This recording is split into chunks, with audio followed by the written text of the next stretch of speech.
Hello, and thanks for stopping by. Over the past 4 years, it has become clearly evident what the main problem with the Call of Duty franchise is. I'm guessing this video is going to be received poorly, as I'm not going to regurgitate what every other COD YouTuber is saying. They will blame SBMM, EOMM, cheaters, AI, and the whole microtransaction ecosystem. And yes, those are issues within the game, but the reality of it is, they are just symptoms of the main issue. Before jumping in, I want to give a little credibility to myself and let you know where I come from. My first game was the OG Modern Warfare 2, the 2009 one. I played COD through the golden age and stopped playing sometime during Black Ops 3. I stepped away from COD until Cold War was released, and have once again played through the current title, Black Ops 6. But, recently, I just stopped playing COD and have no intention of returning to the franchise. Aside from, a few matches of COD Mobile that you're seeing now. So yes, I believe I know what I'm talking about. Back in the quote-unquote good old days, COD was about jumping in and having fun.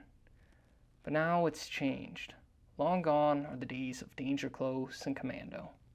It is now all about sweating and playing like there's money on the line, when in reality, for a majority of the people, there isn't. And that leads to the main problem with Call of Duty, the community. COD is such a huge franchise that there are so many competing voices as to where the franchise should go. Some want it to be more competitive and balanced. Others want it to be more arcadey and grounded in its roots. So in the end, the devs have to find some sort of middle ground. But no matter what they create, they're never going to get it right. Oh, you're going to bat for the $1 trillion company. Is that what you're going to say, right? Not exactly. But let's think about this logically and understand how COD got to where it is today, starting with the best game in the franchise, the OG Modern Warfare 2. For those of you that don't know, Modern Warfare 2 was inherently flawed, but that gave it its charm. The game was not balanced, and I kind of liked it that way. People would complain about Danger Close and Commando, but those are perks that made the game fun.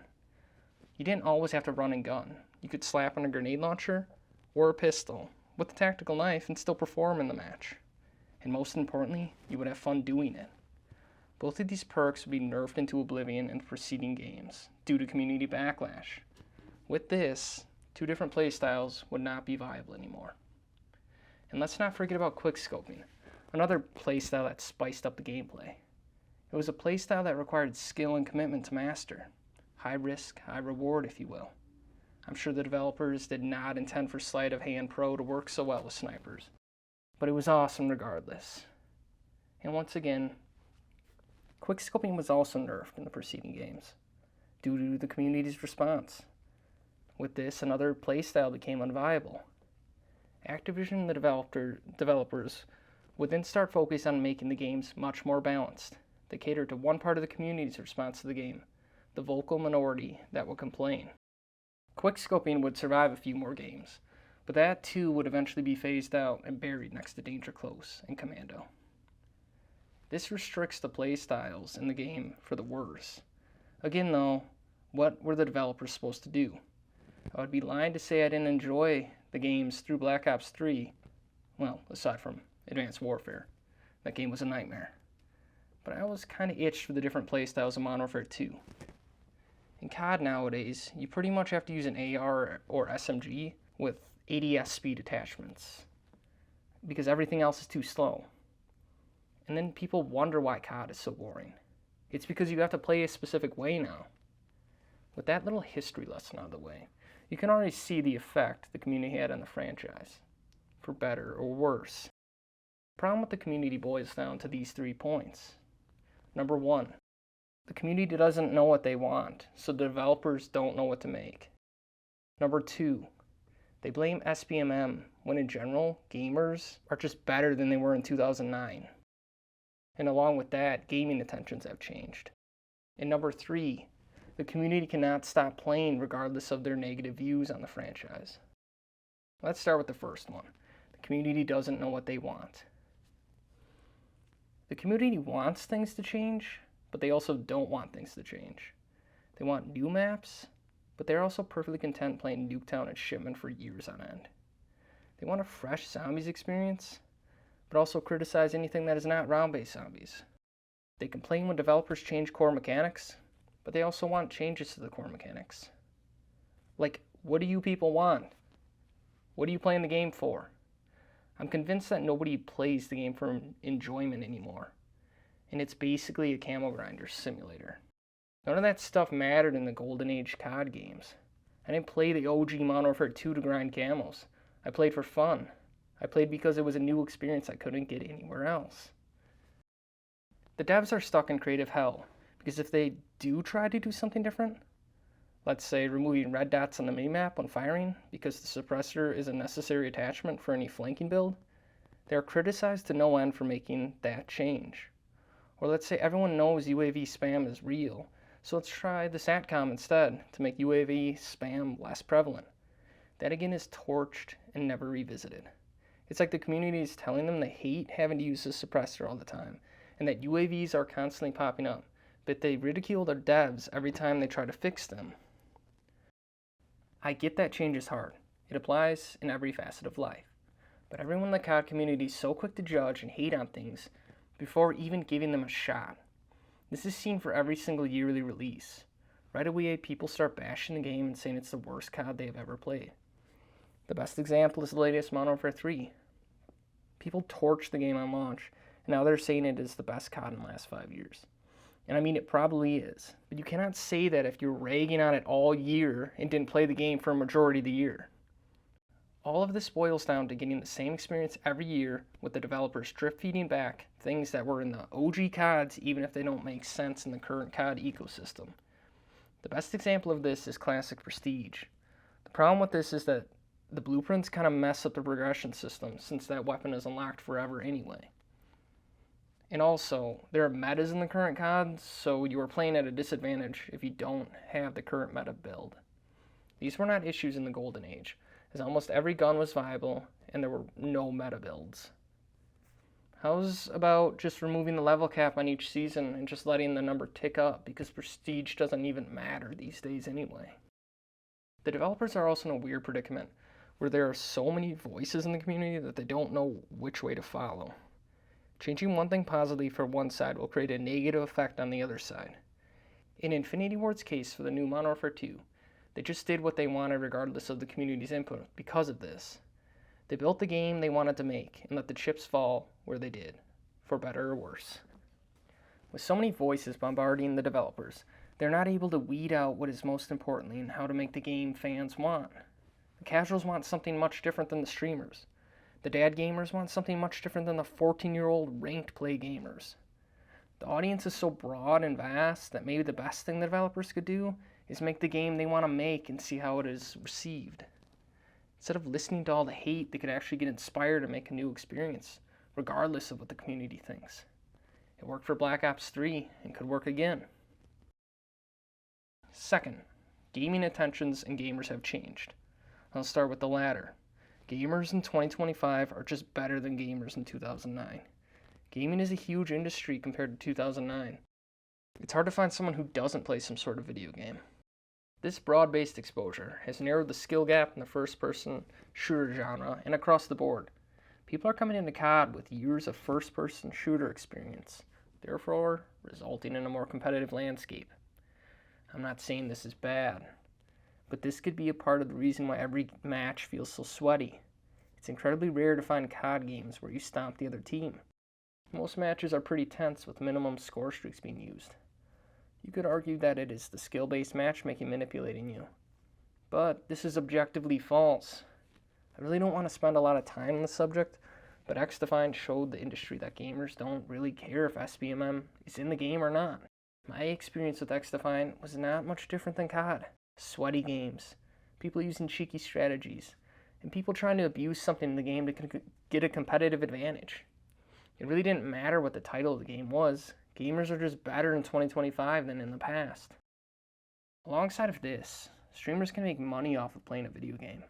COD, it is an incredibly popular franchise, so naturally streamers will play the game. The effects of streamers are twofold. They promote the game for free and influence how people should play a game. They establish the meta. The first will be discussed later, but the second is detrimental to the enjoyment of the game. The point of playing COD is to use whatever gun you want, but if there are only a few guns that are viable in a gunfight, people will only use those guns. With the advent of social media, everyone knows what to use and how to play because they've researched it all before playing the game. This creates an incredibly stale multiplayer experience. This issue was not around during the golden age of COD. The OG Modern Warfare 2 through at least Black Ops 3 did not really have an established meta. Sure, there were some guns that were naturally better, but every single match did not show the kill feed only being those weapons. Black Ops 6 is the prime example of this. The Jackal PDW still dominates the meta. I mean, how boring that the same gun is still the best option for any gunfight. Alongside establishing a meta, streamers disrupt what the community actually wants implemented in the game.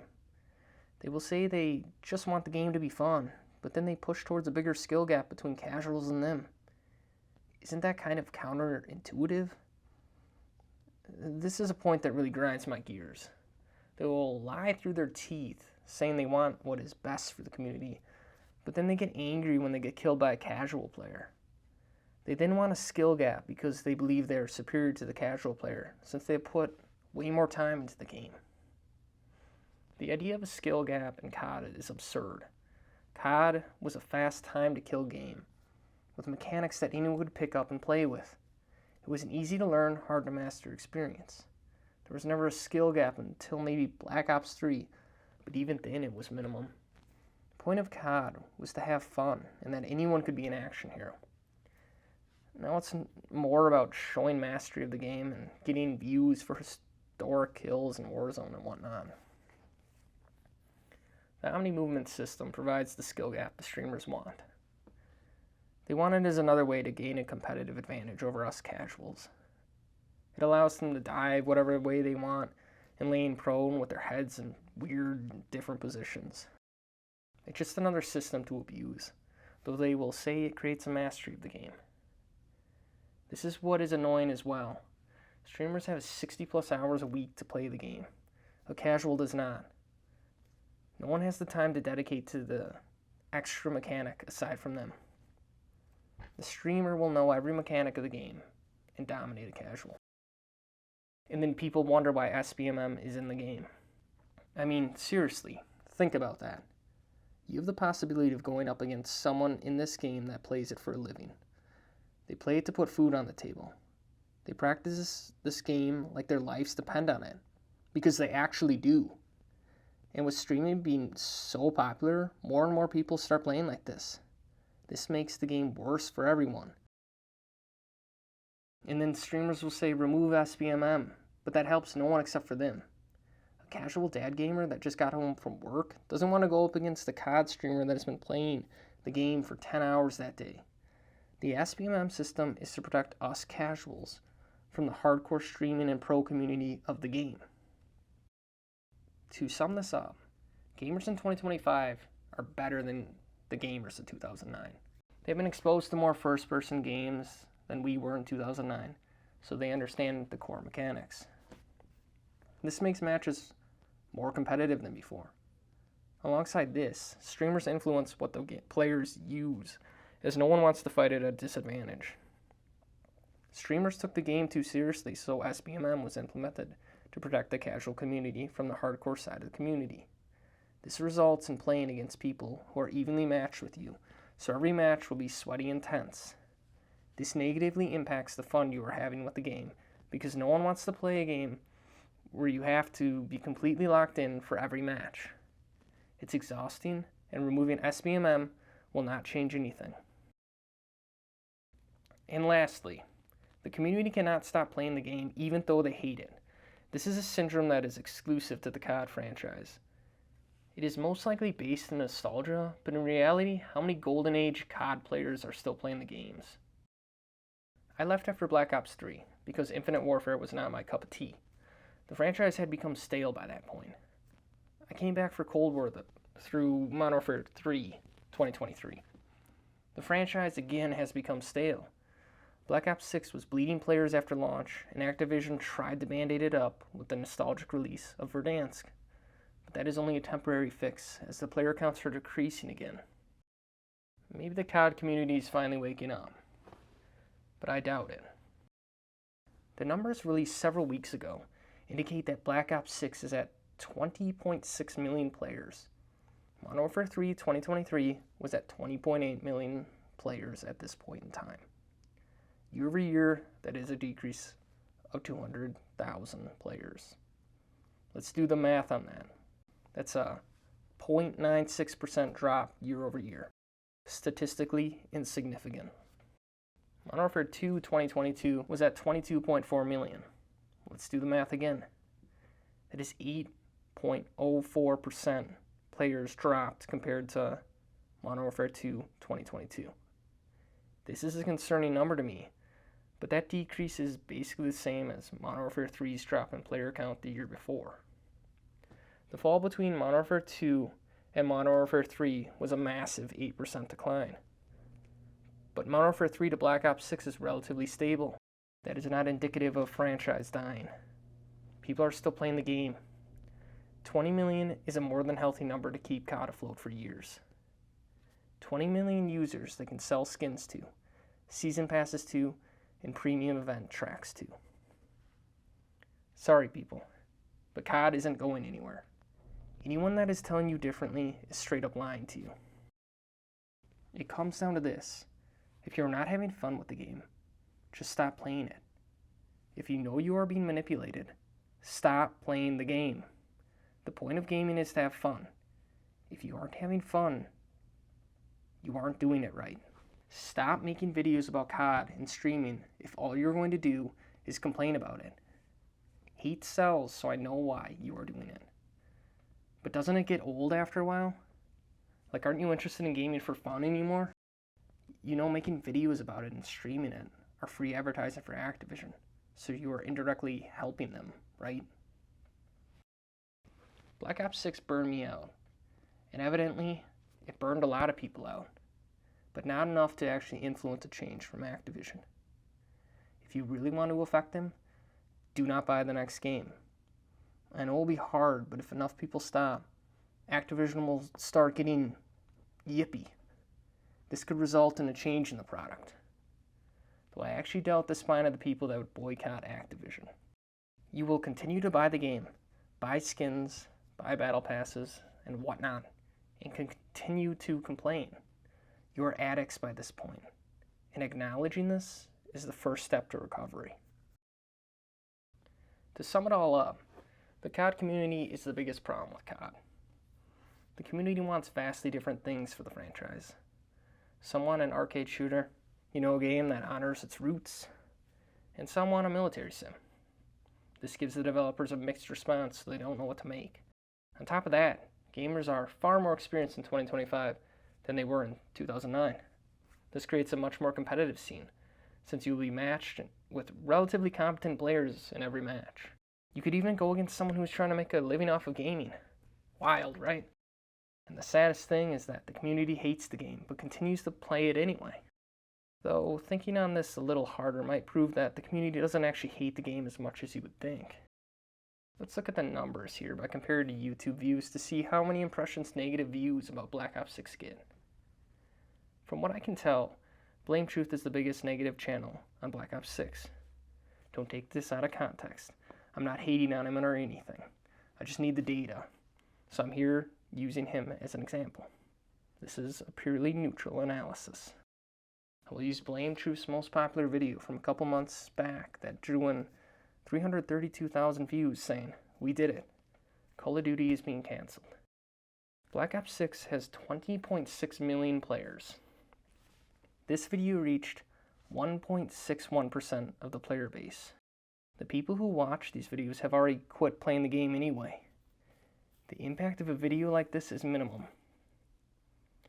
The truth is, 98.39% of the community is not interested in quitting Black Ops 6 or COD. They probably don't know all the manipulation on the back end or all the greedy shit that Activision is up to.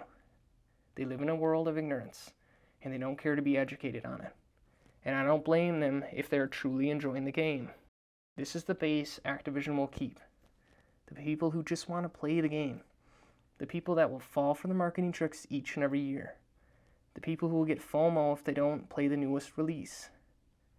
The only way Activision can mess this up is if they do something akin to Infinite Warfare. And I don't think Black Ops 7 is going to be the turning point. It's almost time for the cycle to renew. Black Ops 7 will be getting some promotions soon, and the internet will lose its mind. The release date will pass, and we'll hear that Black Ops 7 broke sales records and was the best-selling game of the year. YouTube will be flooded with initial reactions that the game is great, and gradually, throughout the year, they will change to negative views. Then the Black Ops 6 videos will start appearing that it wasn't really that bad. It might have been one of the better ones in the past 5 years. People will complain about SBMM, EOMM, AI, and the microtransactions again. They will say COD is dying. The player numbers will be released. And I'm just going to guess right now that the number is going to be around 20 million still. Nothing will have changed, and nothing will change.